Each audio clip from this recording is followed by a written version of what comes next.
Something that almost molded and instilled a superpower in me personally as a kid was number one, not growing up in a multi-sibling household. I had siblings, but we didn't live in the same household, so I basically grew up an only child for the most part. And being told, thankfully, by like my parents and grandma, when I be super bored or you get tired of playing with your toys, you get tired of playing video games, and you're just like, man, they'll tell you, you go play, use your imagination. And hearing that so much, like, you got to use your imagination, like they tell you. And I'd always hear that and be like, what do you mean, use my imagination? So then I'd start using my imagination, like playing, like fighting invisible people, and just playing out like stories, like a movie, like playing a movie. I like act like I'm Spider-Man and I'm beating up villains. And then you do that so long, you start like learning how to entertain yourself and use your imagination. And then lo and behold, as you become an adult in the time period we're in now, that's like all this manifestation, and everybody says, basically, use your imagination. Like, this world isn't as solid as you think.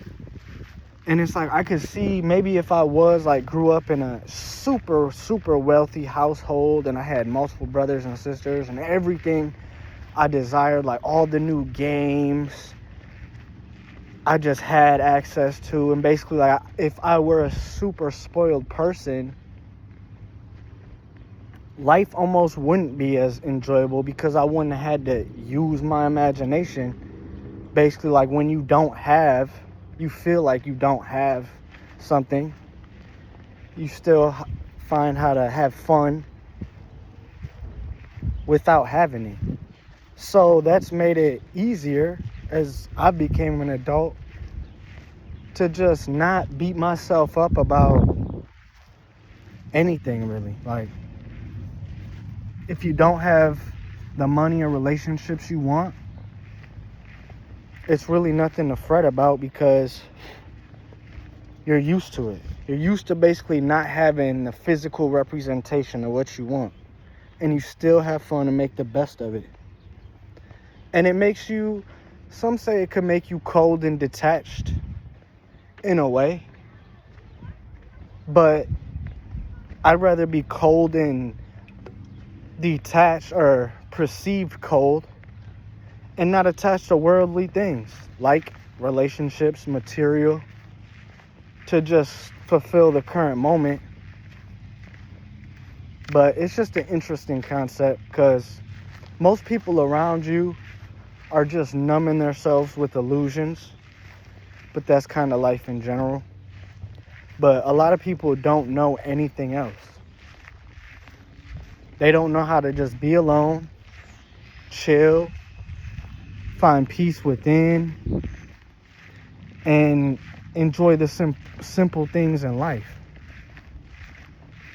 Being able to go outside, be able to have a conversation.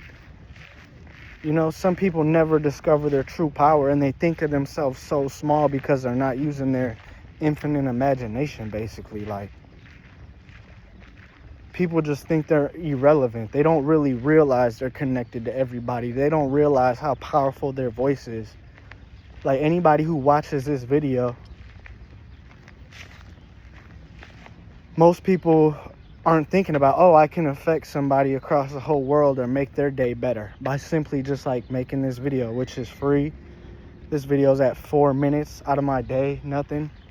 And somebody might really resonate with this and decide to detach from all the pressures of the world or being so attached to that person, place, or thing, or whatever it is. Like, what do you want in life? Do you want to be enslaved and held down like a rock? Or do you want to be free? Do you want to be free to create, imagine? Because that's what it's all about. They want everybody to be focused and so attached to things that are basically irrelevant in the big picture. because collectively there's way more important things people could come together and do on the day-to-day that would benefit us all. Like if everybody was coming together and doing things for the people, there would be no need to go play the solo get rich game, because that wouldn't be relevant to the way of life. But see, they want to so separated and just focused on artificial shit that is just a joke. But not to ramble on. Hope that helps somebody out there.